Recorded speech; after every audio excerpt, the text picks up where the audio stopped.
Welcome to the debate. Our discussion today is centered on the Active Retirement Network's, what they call their Provider program. Now, this program makes a pretty ambitious promise that retirees can find a new sense of purpose and even generate some income just by sharing the skills and wisdom they've picked up over a lifetime. Right. So the central question for us is really this. Is the Provider program a genuinely workable, even necessary path for any willing retiree to build a legacy? Or is the commitment it asks for just, well, is it an unrealistic high-effort thing for the average person? I'm going to argue that ARN, as a sharing economy platform, really does empower the wisdom inside every person to make a difference. And I'm coming at this from a very different angle. Look, I don't doubt for a second that ARN creates a fantastic community. That's valuable. But I seriously challenge the idea that becoming a provider is necessary for fulfillment, or even feasible for, a normal, self-effacing person. I really question if taking on the burden of helping someone else is what retirement should be about. To be blunt, I think it's mostly an unworkable project for anyone but the most motivated extrovert. Well, I think the brilliance of the program is in its philosophy. The whole thing is built on the idea that all your wisdom, all your experience adds up to a unique gift. The program states that retirees are uniquely qualified to see what really matters. And this isn't just, feel-good marketing. It's how they've structured it. We frame ARN as a true sharing economy company. Think Uber or Airbnb, but for knowledge and service. We're just the guides, the facilitators, helping people turn their expertise into a real legacy, while also offering competitive compensation. And the key is, the qualifications are deliberately broad. We're looking for expertise in money, health, lifestyle, sure, but we stress that passion and a willingness to contribute are equally important. It opens the door for anyone who wants to impact lives, gain some visibility, and make some money. Okay, I see why you'd emphasize those positives. But you're glossing over the human element. I completely agree that community is valuable. I mean, watching something like retirement TV together with your peers, just laughing and hanging out, that's real connection. That's worth the time. But to leap from that, from being a happy member of the community to an active, structured provider, that is a massive jump.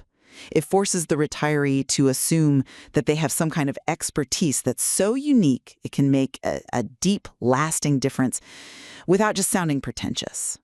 And we both know ARN says very clearly they are not financial experts, not doctors, not lawyers. So if the network itself isn't providing that professional stamp of approval, the whole burden falls on the individual. I look at myself, at our friends, and I have to ask, do we really have anything that valuable to share that qualifies as help? I worry that this idea that anybody has something to share is, well, it's a bit simplistic. And I worry my contribution might just be, a dumb idea that doesn't do anybody any real good. I do empathize with that skepticism about your own value. I really do. But I just can't agree that the average person has nothing valuable to share. I believe anybody, if they really dig deep, has something that can make a difference to someone else. But okay, let's put philosophy aside and get to your main point. How can we promise true, impactful service, say boosting financial well-being, when we admit the platform doesn't require professional credentials? That is the friction point for me, exactly. If the service is truly life-changing, it needs verifiable expertise. If not, then it feels superficial. It's a nice chat maybe, but it's not the legacy you're talking about. It feels like the retiree is taking on all the risk and all the expectation. That's a fair point, though I would frame expertise a bit differently. The material defines a provider very broadly as someone with valuable skills, whether a professional expert or an experienced community member. So think of it this way. We aren't asking a retired office manager to start giving stock tips. No. We are asking that person, who maybe successfully managed a budget for 40 years and raised a family, to teach a simple envelope system to a younger retiree who's totally overwhelmed by modern finance apps. That manager, with zero formal accreditation, has the expertise of lived experience. The platform's job is just to provide the structure, the visibility, and the liability protection to let that non-accredited wisdom flourish. That's why we say passion and a willingness to contribute matter just as much. Okay, I'll concede that sharing life experience is valuable for connection. But there's a huge difference between sharing an experience and delivering a tangible, measurable impact, especially when you're talking about competitive compensation. It forces you to package your life like a product. And if passion is enough, that brings me right to the logistics. How easy is it really for the average person to go from just chatting to delivering structured content? But that is where the sharing economy model really shines. You said the commitment seems overwhelming, but the model actually makes it incredibly manageable. The provider is in total control. It's just like an Airbnb host setting their calendar.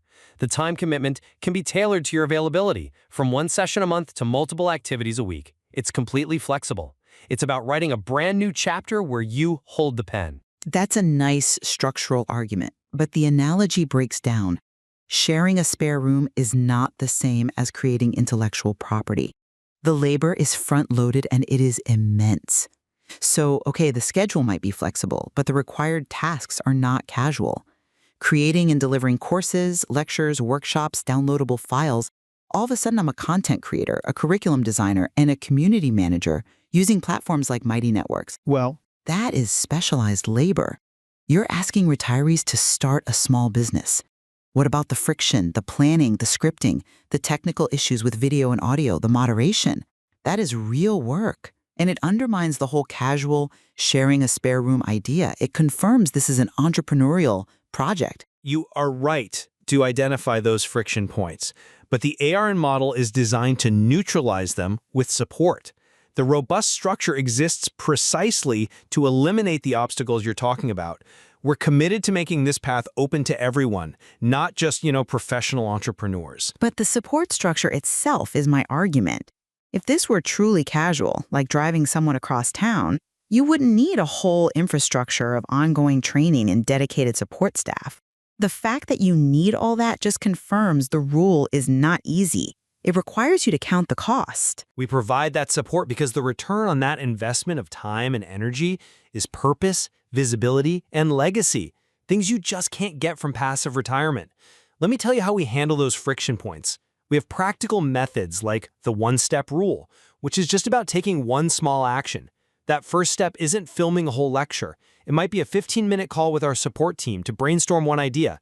We have the onboarding program, ongoing training, and a dedicated team for content planning, tech issues, and even templates. We literally give you the blueprint. I acknowledge the support is robust. It has to be.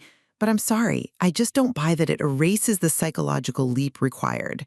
For a skeptical retiree like me who struggles to believe they have a gift worth sharing, diving in still feels, well, it feels like it takes a massive amount of courage. The material even says so. It talks about needing integrity, forgiveness, and courage for this transformation. You need courage just to decide your life story is worth selling to help someone else. The support team can hold my hand, sure, but they can't give me the self-belief to overcome the fear of looking foolish. And that's the essential trade-off, isn't it? You focus on the cost, the internal work, and the commitment. And I focus on the return, the profound meaning you get from impacting lives. We provide the environment and the tools to make that transformation possible. It's the perfect meeting of structural support and individual readiness.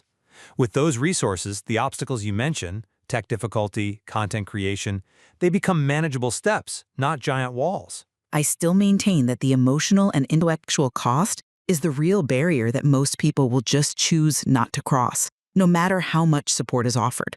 They'll stay in the community, sure, but they won't become providers. And my conviction is that the ARN platform successfully removes those structural barriers. It provides the blueprint and the pillars so that anyone's wisdom can be channeled into genuine impact and legacy. The training and resources make it an achievable reality. And I will concede this much. If an individual manages to get past their own skepticism, if they acknowledge their value and truly commit to counting the cost, and by that I mean really using the onboarding, the training, the support team, then yes, they can make a difference. But I stand by my position that the commitment is significant. The internal transformation required for a reluctant person is so substantial that it makes the program unworkable for the truly average person, just looking for a casual way to contribute. Ultimately, the material shows the path of contribution is there, and it's well supported. It's up to the listener to weigh the cost of that commitment against the very profound potential for purpose that the provider program offers.